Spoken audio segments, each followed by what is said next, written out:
बिस्मिल्लाहिर्रहमानिर्रहीम। अस्सलाम वालेकुम ख़वातीन और हज़रात, मैं हूँ आपका जुनैद सलीम और आप देख रहे हैं इंसाफ डिजिटल। नाज़रीन, हर महीने 2 महीने बाद दीवार आतिश यानी फायर वॉल को हम पर बेतहाशा प्यार आता है और वो हम पर अपने पंजे गाड़ लेते हैं। आजकल फिर हम उसी सूरत हाल से दो चार हैं, हमारी रीच कम कर दी गई है। आप अक्सर खोलते हैं तो वीलॉग नहीं खुलता हमारा, तो उसका हमारे पास, हम बेकसों के पास, बेचारों के पास, गरीबों के पास और तो कोई हल नहीं है। सिर्फ इसके सिवाय इसके कि आपसे हम दरख्वास्त करें कि आप इस चैनल को ज़्यादा से ज़्यादा अपने दोस्तों के ज़रिए भी सब्सक्राइब करवाएं। हमारी हर लिहाज से, हर हवाले से हमारे दस्तो बाजू बने, हमारी पुश्तिबानी करें, हमारे मददगार बने, हमारे सरपरस्त बने। नाज़रीन, खैबर पख्तूनख्वा के नए वज़ीर आला जिन्होंने बिल आखिर तमाम तर मुखालफत के बावजूद आज हलफ उठा लिया, और कहाँ गए सुहेला अफरीदी की मुखालफत करने वाले, चैलेंज करने वाले कहाँ खो गए। सुहेला अफरीदी ने हलफ उठाते ही पहला हुक्म क्या जारी किया? किस कानूनी दिमाग ने हुक्मरानों का सारा बना बनाया खेल बिगाड़ दिया, सारी साजिश को नाकाम बना दिया, पीटीआई को बेमिसाल फतह दिलाई। ये भी बताएंगे जेयूआई इस खेल में सबसे बड़ी लूज़र कैसे साबित हुई, इस पर भी बात करेंगे। 26वीं आईनी तरमीम के ख़िलाफ़ केस पर भी बात करेंगे, मगर पहले जिक्र हो जाए सुहेल अफरीदी ने वज़ीर आला केपी के ओहदे का हलफ उठा लिया है। गवर्नर फैसल करीम कुंडी को ही उनसे हलफ लेना पड़ा है। कहाँ गया वो गरूर, कहाँ गया वो आपका झूठा बांकपन? हाय, कैसे आप, कितनी आपके लहजे में उस वक्त खुदा बोल रहा था जब आप ये कहते थे कि मुझसे पूछे बगैर कुछ नहीं हो सकता। अस्तगफिरुल्लाह। आज आपने हलफ लिया और आपको लेना पड़ा। कहाँ गया बुग़्ज़ आपका? सब खाक में मिल गया, तारीख़ रकम हो गई। जेल में बैठा कैदी जीत गया और ताकत के सब दावेदार ऊंधे मुंह गिर पड़े। तकरीब हल्फ बर्दारी के दौरान गवर्नर हाउस शर्म करो, हया करो, इमरान खान को रिहा करो के नारों से गूंजता रहा। कहाँ अताउल्लाह तारड़ जो कहते थे कि हुकूमत को ललकारने वाले को वज़ीर आला नहीं बनने देंगे, और बढ़िया बैठा जाए। राना सनाउल्लाह खैबर पख्तूनख्वा में नून लीग की हुकूमत कायम करना चाहते हैं, कहते थे कि हम नून लीग की हुकूमत कायम करना चाहते हैं। कर ली हुकूमत कायम। वो तज्जियाकार कहाँ गए जो कहते नहीं थकते थे कि एक कैदी की इतनी मजाल के वो बैठे बैठाए हुकूमतें तब्दील करने के हुक्म जारी करें। सब देख लें, उस कैदी ने अपना हुक्म मनवा लिया, उसको एक भी एमपीए ने बेवफाई नहीं की। खुदारा आप जिद को छोड़ दें। सुहेला अफरीदी की कामयाबी को अपनी नाकामी कोई ना समझे, बल्कि नए वज़ीर आला के साथ एक खूबसूरत इब्तदा करें। माना आपने कहा था कि वो वज़ीर आला नहीं बन सकता, मगर बन गया। उसे बनना था, उसे बनना चाहिए था, मगर अब उसे बर्दाश्त करें, यही दानिशमंदी है। लेकिन अगर कोई दूसरा रास्ता अभी भी इख्तियार करने की कोशिश की गई तो मेरा ख्याल है कि खसारे के सिवा कुछ हाथ नहीं आएगा। वफाकी हुकूमत का तो बिल्कुल ही कोई फ़ायदा नहीं ना। सुहेला अफरीदी 5 करोड़ आबादी वाले सूबे की आवाज़ है और आज़ाद आवाज़ है। इतनी बड़ी अक्सरियत के साथ लड़ाई असल में पाकिस्तान के साथ लड़ाई होगी। आज़ाद कश्मीर से सबक सीख लेना चाहिए। अभी खैबर पख्तूनख्वा में अगाड़ पिछाड़ करने की कोशिश की गई तो किसी के हाथ कुछ नहीं आएगा। सुहेला अफरीदी के लिए इमरान खान का ख़ुसूसी पैगाम भी सामने आ गया है, जिनका कहना है कि सुहेला अफरीदी मेरा ओपनिंग बैट्समैन है और उसे खुलकर खेलना चाहिए, और उसने अपने कायद की आवाज़ पर लब्बैक कहा और हलफ उठाते ही पहला हुक्म जो जारी किया है वो ये किया है कि अपने आईजी से रिपोर्ट तलब कर ली है और कल उनको अपने दफ्तर भी तलब कर लिया है। किस लिए? इसलिए कि ये बताओ कि सनम जावेद की गिरफ़्तारी तुम्हारे होते हुए कैसे हुई। केपी से सनम जावेद की गिरफ़्तारी में कौन मुलव्वस था, बताओ आईजी साहब, दसो। पश्तो में पता नहीं दसो को क्या कहते हैं, मुझे नहीं पता। बहरहाल उन्होंने पहला काम ये किया। केपी में होने वाले नाज़रीन सियासी मार्के के देखा जाए man of the match Salman Akram Raja ठहरे हैं। स्पीकर बाबर सलीम सवाती की रूलिंग के पीछे भी दिमाग जो था वो सलमान अकरम राजा का ही था। जिस जुर्रत, बहादुरी और दिलेरी से सलमान अकरम राजा पेशावर में बैठकर हुक्मरानों की चालें नाकाम बनाते रहे और हुक्मरान बेबसी की तस्वीर बने रहे और सलमान अकरम राजा मामलात को कंट्रोल करते रहे, ये बहुत शानदार था। सुहेल अफरीदी की नामजदगी से लेकर हल्फ बर्दारी तक जो पॉलिसी सलमान अकरम राजा ने बनाई वो मुकम्मल तौर पर कामयाब रही। हालांकि बैरिस्टर गौहर अली ख़ान इस पॉलिसी के शायद ज़्यादा पुरजोश हामी नहीं थे। उनका ख्याल था कि मरकज़ी हुकूमत को ललकारने की बजाय उनके साथ बातचीत करके अपने वज़ीर आला के लिए कोई राह निकाली जाए, मगर सलमान अकरम राजा इससे इत्तफाक नहीं करते थे। उनका ख्याल था कि इस मामले में दिफाई नहीं बल्कि जारहाना एक अमली बनाने की ज़रूरत है, वरना कमज़ोरी का तासुर जाएगा, जिससे हुकूमत और ताकतवर तबके हावी हो जाएंगे, जिससे पार्टी के MPs भी बैकफुट पे चले जाएंगे, घबरा जाएंगे और दुश्मन अपना वार जो है वो ज़्यादा आसानी के साथ करने में कामयाब हो जाएगा। सलमान अकरम राजा की पॉलिसी बिल्कुल दुरुस्त साबित हुई। वज़ीर आला के हलफ लेने के बाद सलमान अकरम राजा का कहना यह था कि हम सब इमरान खान के सिपाही हैं, हम जमहूरियत के पासबान हैं और हमें किसी का या किसी के गैज़ो गज़ब का कोई खौफ नहीं है। गैज़ो गज़ब का भी एक खौफ होता। बड़ी खूबसूरत टर्म बोली है सलमान अकरम राजा ने कि हमको किसी के गैज़ो गज़ब का कोई खौफ नहीं है, या यूँ कह लें कि हमको किसी के गैज़ो गज़ब पर कोई गैज़ो गज़ब नहीं है। अच्छा नाज़रीन, इससे पहले पेशावर हाई कोर्ट के 2 रुकनी बेंच ने JUI की वज़ीर आला के इलेक्शन के ख़िलाफ़ दरख्वास्त जो है वो मुस्तरद नहीं कर दी बल्कि फाड़ के रद्दी की टोकरी में फेंक दी। उससे वही सलूक किया है जो उस दरख्वास्त के साथ जो उस दरख्वास्त का बनता था। समाअत के दौरान अदालत ने मौलाना लुत्फ़ुर रहमान के वकील से कहा कि आपकी दरख्वास्त बिल्कुल बेवजह है, फजूल सी है, इसे वापस ले लें या फिर हम बताएं कोई फ़ैसला कर दें। तो JUI के वकील ने इंसिस्ट किया कि नहीं जी आप फ़ैसला सुनाएं। फिर पेशावर हाई कोर्ट ने यह दरख्वास्त जो है वो खारिज कर दी। नाज़रीन, ख़ुद को 5 लाख उलमा का वारिस करार देने वाले मौलाना फजलुर रहमान को वज़ारत आला के लिए सिर्फ अपना भाई मिला था। वो भी ऐसी असम्बली में अपने भाई को वज़ीर आला बनाना चाहते थे जिनमें उनके अपने अरकान की तादाद बमुश्किल 15 है, और वो चाहते थे कि 92 अरकान वाली पार्टी को पीछे धकेल कर उनके भाई को वज़ीर आला बना दिया जाए। अस्तग़फिरुल्लाह। जब बेतौकीरी इंसान के मुक़द्दर में लिख दी जाए तो फिर कोई उसको रोक नहीं सकता। मौलाना फजलुर रहमान ने अपने और अपने ख़ानदान के फ़ायदों के लिए जो ये JUI की सियासत को बिल्कुल तबाह करके रख दिया, और कई बार मौका मिला कि वो अपनी अवामी साख बेहतर कर लें, मगर मौलाना ने हर बार मौका ज़ाया किया। एक मौका परस्त सियासतदान की तरह उनकी नज़र हमेशा दूसरे के शिकार पर रही, और वो अपनी तारीफ़ उसी तरह करवाते हैं जैसे पीपल्स पार्टी वाले ज़रदारी की तारीफ़ करते हैं। हाँ हाँ जी, क्या सियासत है, ये इसको सियासतदान कहते हैं। तो JUI वाले भी मौलाना फजलुर रहमान की चालों को देख के ये है जी सियासत, और सियासत के नतीजे में जब बेड़ा गर्क होकर रह जाता है पॉलिटिक्स का तो फिर मुँह दूसरी तरफ फेर लेते हैं। यही मौका परस्ती अब उनकी बिल्कुल एक तरह से दोनों लीडरों की आदतें सानिया बन चुकी है। यूँ लगता है कि मौलाना चाहे भी तो उनसे सियासी तौर पर कोई अच्छा अमल सरजद नहीं होता। 26वीं आईनी तरमीम के खिलाफ नाज़रीन आज समाअत जारी रही। आज भी बैरिस्टर आबिद ज़ुबैरी ने अपने दलाइल जारी रखे। समाअत के आगाज़ पर जस्टिस आयशा मलिक ने पूछा कि ये 8 रुकनी आईनी बेंच जुडिशल कमीशन को दीगर जजेस को आईनी बेंच में शामिल करने के लिए डायरेक्शन जारी नहीं कर सकते, इसमें पाबंदी क्या है। इस पर आबिद ज़ुबैरी ने कहा कि इस पर कोई पाबंदी नहीं है, जुडिशल कमीशन को डायरेक्शन जारी की जा सकती है। उन्होंने मज़ीद कहा कि मैं सुप्रीम कोर्ट से अपनी मर्ज़ी का बेंच नहीं बनवा सकता, मैं तो कह रहा हूँ कि फुल कोर्ट बनाएं ताकि सुप्रीम कोर्ट इज्तिमाई दानिश से कोई फ़ैसला करे। इस पर जस्टिस आयशा मलिक ने कहा कि हम ये तसव्वुर किए बैठे हैं कि जुडिशल कमीशन सुप्रीम कोर्ट से बालातर अथॉरिटी है, जिस पर जज के बेंच के सरबराह जस्टिस अमीनुद्दीन खान साहब ने कहा कि ये मत कहें कि सुप्रीम कोर्ट जुडिशल कमीशन से बालातर है, जुडिशल कमीशन के अपने इख्तियारात हैं। नाज़रीन, इन रिमार्क्स पर पूरी अदालत में एक सन्नाटा छा गया। हर कोई ये सोच रहा था कि सुप्रीम कोर्ट का एक जज ये कैसे कह सकता है कि मुल्क की आला तरीन अदालत यानी सुप्रीम कोर्ट से बालातर भी कोई इदारा हो सकता है, कोई अदालत हो सकती है।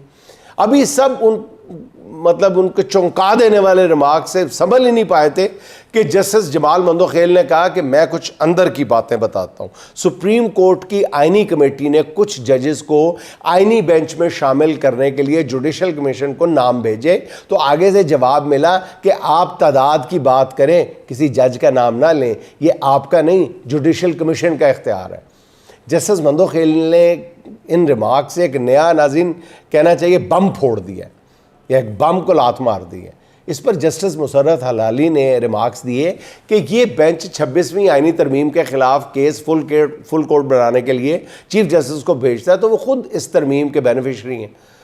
सीनियर तरीन जज मंसूर अली शाह तरमीम के मुतासर हैं, तो फिर मामला तो जस्टिस अमीनुद्दीन के पास ही आएगा ना। ये एक अजीब लॉजिक थी। यही जस्टिस मुसर्रत हलाली समाअत के पहले रोज़ ये कह चुकी हैं कि 26वीं तरमीम के ख़िलाफ़ केस जो है तरमीम से पहले वाले जजेस को सुनना चाहिए। अब पता नहीं 2 रोज़ में उनके ख़यालात में इतनी बड़ी तब्दीली कैसे आई है, क्योंकि पहले दिन भी उनके रिमार्क्स पे मुझ समेत सब ने खुशगवार हैरत का इज़हार किया था। जस्टिस मोहम्मद अली मज़हर ने रिमार्क्स दिए हैं कि हम आईनी बेंच के तमाम जजेस को तो बेंच में शामिल कर सकते हैं, लेकिन फुल कोर्ट बनाकर दूसरे जजेस को आईनी बेंच में शामिल करने का ऑर्डर कैसे कर सकते हैं। आज की नाज़रीन समाअत से अंदाज़ा हुआ कि कौन सा जज कहाँ खड़ा है, बल्कि पहले दिन से अंदाज़ा था, केस शुरू होने से पहले ही अंदाज़ा था। आज ज़्यादा खुल के पता चल गया कि कौन सा जज क्या पोजीशन लिए खड़ा है। बहरहाल एक चीज़ साबित हो गई है नाज़रीन कि जस्टिस आयशा मलिक ने बेंच में बैठे तमाम मर्द जजेस को कानून बहुत अच्छे तरीके से समझा दिया। मुझे तो कभी कभी वो औरतों की मंसूर अली शाह लगती हैं। बहरहाल अब इस केस की समाअत ग़ालिबन 20 अक्टूबर तक मुलतवी कर दी गई है। अच्छा नाज़रीन, बड़े बड़े बैनर्स, पैनाफ्लेक्स, अखबारात में पूरे पूरे सफ़े के इश्तिहारात, 60 सफ़ों के एडिशन के बाद लंबे चौड़े टीवी एड्स के बाद अब मोहतरमा मरियम नवाज़ शरीफ साहिबा की अज़मत के परचम भी लहरा दिए गए। पूरी कौम को मुबारक हो। नए नए तरीके हम देख रहे हैं और ख़ुशी का ये अंदाज़, कामयाबियों को सेलिब्रेट करने का ये अंदाज़। नाज़रीन, ये मैं मजाक नहीं कर रहा, परचम लहराए गए हैं। नाज़रीन, मैं दोबारा बता दूं, मैं मजाक नहीं कर रहा, बल्कि गवर्नमेंट ग्रेजुएट कॉलेज खारिया में कौमी परचम के साथ मरियम नवाज की तस्वीर वाला परचम भी लहरा दिया गया है।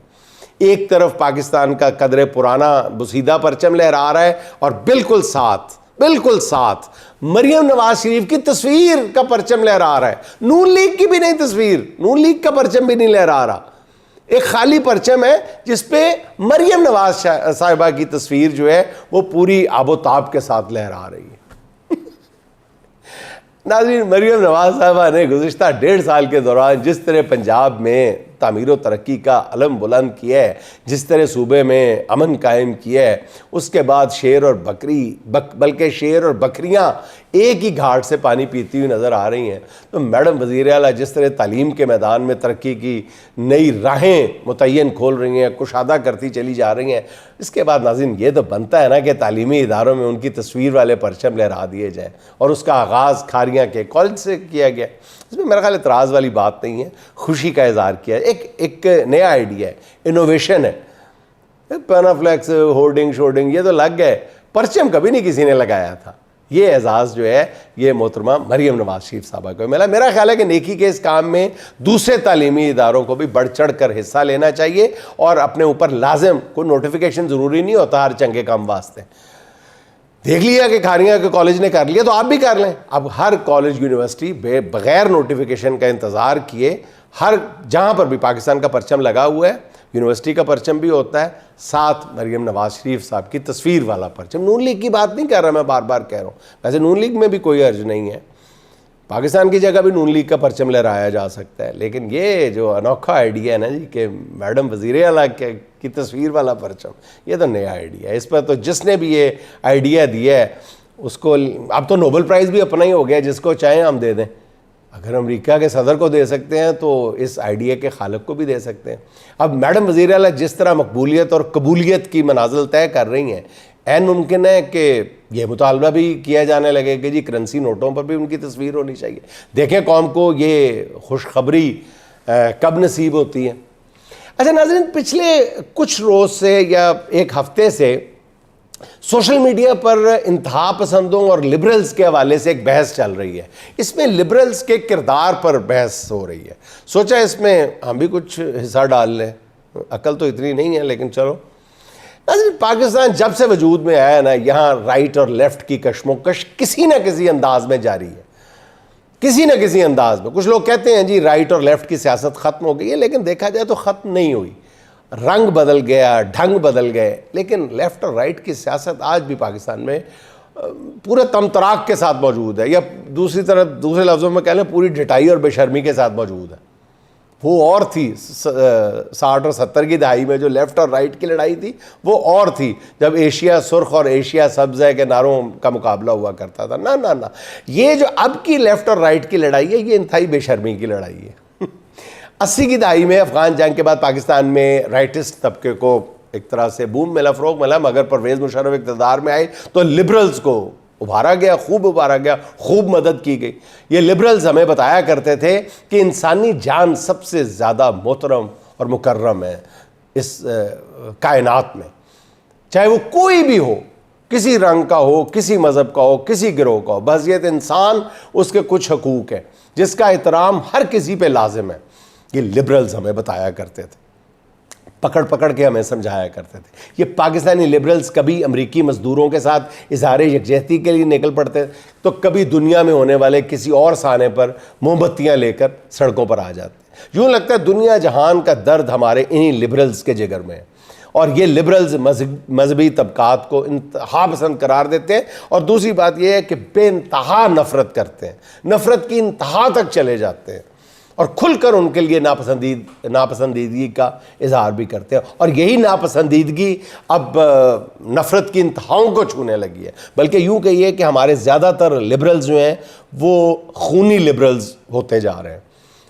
किसी अक़लियत के फ़र्द पर हमला हो तो ये लिबरल्स आसमान सर पे उठा लेते हैं, और कोई गलत बात नहीं, ऐसा नहीं, मतलब होना चाहिए, यही रद्द-ए-अमल होना चाहिए, क्योंकि उन्हें ऐसे ही करना, उन्हें क्या, हर एक को ऐसे ही करना चाहिए, क्योंकि बहरहाल हर जान जो है वो उतनी ही मोहतरम है जितनी किसी की भी हो सकती है।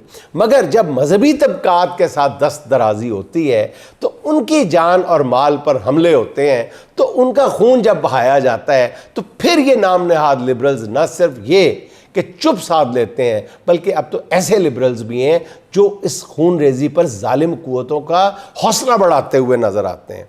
तहम्मुल और बर्दाश्त का दर्स देने वाले यही लिबरल्स परले दर्जे के इंतहा पसंद बन जाते हैं। यकीन जानिए, पिछले कुछ अरसे से आप देख लें, पिछले 2 साल से तो इन लिबरल्स ने हद ही कर दी है, जिन्हें ना अहले गज़ा पर होने वाले मज़ालिम नज़र आते हैं, ना ही पाकिस्तान में जारी इंसानी हकूक़ की बदतरीन खिलाफ वर्जियाँ नज़र आती हैं, ना कोई आवाज़ बुलंद करता हुआ नज़र आता है। अब मुरीदके में जो कुछ हुआ उस पर ये लिबरल्स जो है भगले में जाते हुए नज़र आते हैं। मैं यहाँ पर किसी की हिमायत नहीं कर रहा, मेरा सिर्फ मौक़िफ़ इतना सा है कि हजूम पर, निहत्ते लोगों पर गोली चलाने को किसी तरह भी कैसे जस्टिफाई किया जा सकता है। अगर कोई मुल्ज़िम है तो उसे सिंगल आउट किया जाए, उसे सिंगल आउट करके उस सख्त से सख्त कानून के मुताबिक सज़ा दी जाए।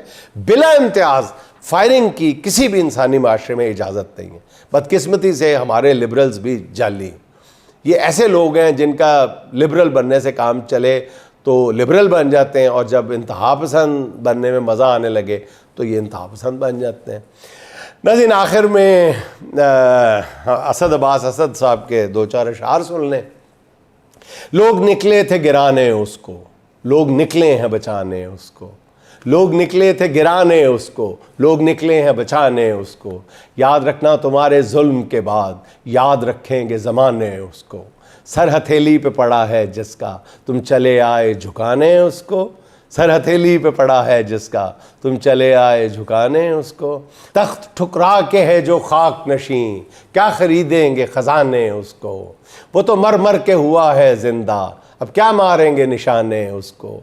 हक तो मिटता नहीं मिट जाते हैं, हक तो मिटता नहीं मिट जाते हैं, जो निकलते हैं मिटाने उसको। उसका दिल है कि आईना है असद, राज आए न छुपाने उसको, राज आए न छुपाने उसको। नाज़रीन, खुश रहें, खुश रखें। आपसे मुलाकात होगी इंशाअल्लाह अगले व्लॉग में। अल्लाह हाफ़िज़।